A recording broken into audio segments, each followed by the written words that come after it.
от Your Career. Днес сме с Христо Попов, който е учил в Харвард, Кембридж, Икономическия институт и Лондон Бизнес Скул. До сега е създал над 32 фирми, наел е над 15 000 човека, бил е CEO на Shell в България и в Тайван. Започнал е цялото това пътешествие на 29 години и е тук, за да ни каже дали да поставяме цели, да не поставяме ли цели и как. Това не е въпрос, това е отговор. Добре. Само мухите нямат цели. Окей. Значи едно от най-тъжните неща, които може да се случи за един млад човек е да няма цели. Окей. И поставянето на цели е много по-важно от това дали ще ги постигнеш или не. Целите имат две характерни черти. Едното е посока. Аз искам да се движа в тази посока. Другото е скорост. Колко бързо искам да стигна до където съм решил. Скоростта няма значение, посоката има значение. И младите хора трябва да са абсолютно наясно от две неща. Към какво се стрема и откъде бягам. И от какво бягам. Ако ти не го знаеш това, независимо дали си на 16, 18, 20, 25, ставаш сутринта и не знаеш какво да правиш.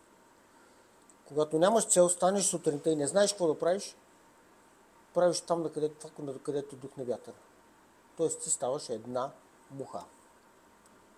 Тоест абсолютно задължително за младите хора, като си затворят очите, ако това е елица на 18 години, елица като си затвори очите, да си представи елица на 30 години. И ти трябва да знаеш какво елица искаш да бъде и какво елица не искаш да бъде. И тази елица, която си я представиш в главата и която си влюбиш в нея, тя ти показва посоката, тя ти помага да взимаш решение. Това трябва ли да го правя или не трябва да го правя? Това трябва ли да го правя или не трябва да го правя? И когато имаш тази яснота, всичко става много по-лесно. И един млад човек какво трябва да прави? Трябва да прави само две неща. Неща, които са ми полезни и неща, които са ми приятни. Ясната цел ти помага да намериш правилния баланс между неща, които са ми полезни. Това го правя сега, обаче ще получа резултата след 2 години. И неща, които са ми приятни, ще отида до вечера в 33, ще спия 3 водки и ще съм хепи. Но в дъното на всичко е ти кой искаш да бъдеш. Ти кой искаш да бъдеш е целта, която трябва да преследваш.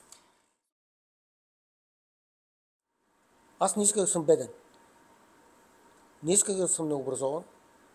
Не исках да се чувствам подценен от всичките хора на Запад. Това са нещата, от които бягах. Mm-hmm. И от друга страна имах много неща, които исках да постигна. Исках да имам много пари, искам да обикалям света, исках да правя интересни неща. Имах в главата си един куп идеи, които исках да реализирам. Това са двете неща. Неща, от които бягаш. Не искам да съм дебел, ще отида на фитнес. Искам да имам мускули, ще отида на фитнес.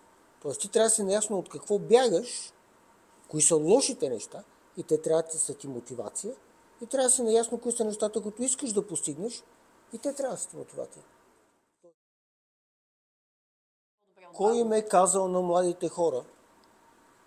Кой им е обещал, че нещата трябва да се случат сега? Кой им е казал, че те ще живеят в перфектна държава? Никой. Никой. Ти, какво според тебе е по-важно? Хората са силни или слаби? Силни. Така. Кое според тебе е по-важно? Хората са издържливи или неиздържливи? Издържливи. Така. Тоест ти, ако искаш младите хора да станат силни и издържливи, ще им направиш живота лесен или труден? Труден. Дъното на всичко е, младите хора трябва да се влюбят в трудностите. Всичко хубаво е от другата страна на трудностите. Искаш да постигнеш нещо, гарантирам ти, освен ако не е бело и наркотици, между теб и това хубаво нещо има трудности. Тоест всичко хубаво е от другата страна на трудностите.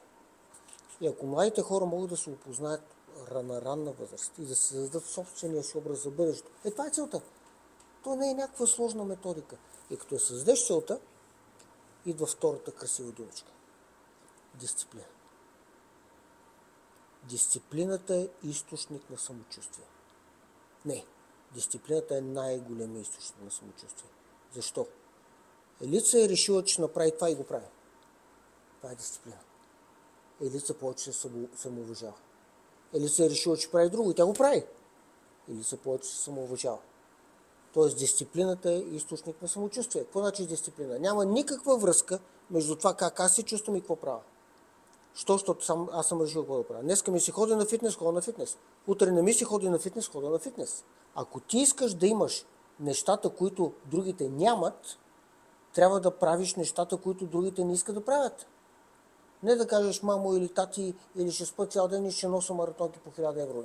Не може да стане. Понеже голяма част от младежите, които ни гледат, че са от другата страна, те нямат маратонки за 1000 евро, родителите им не могат да вземат маратонки за 1000 евро, виждат на телевизора какво се случва и си казват, тая игра е само за тия, които лъжат.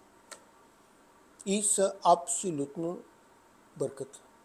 Има едни, които лъжат и те са изключително малки. Това са разглезените деца на богати родители. Всички други обаче, които имат нещо, те са го изкарали със собствения си труд.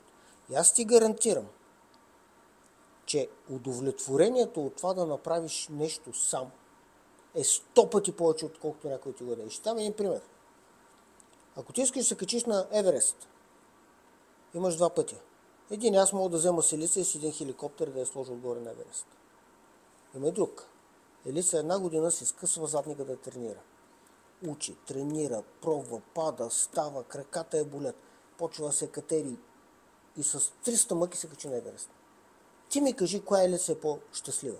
По принцип, първата Елица ще умре, защото там няма достатъчно кислород и без да се вземе на части и без да си тренирал за това, ти умреш.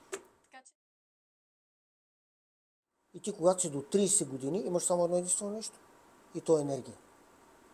Едно единствено нещо. И ако ти си един човек до 30 годишната си възраст, трябва да търгуваш енергията си, с това някой да ти предостави възможност да правиш грешки и да се учиш. Това е. Не е колко заплата получаваш. Ти до 30 нищо не знаеш, нищо не можеш. Имаш само енергия. Това е.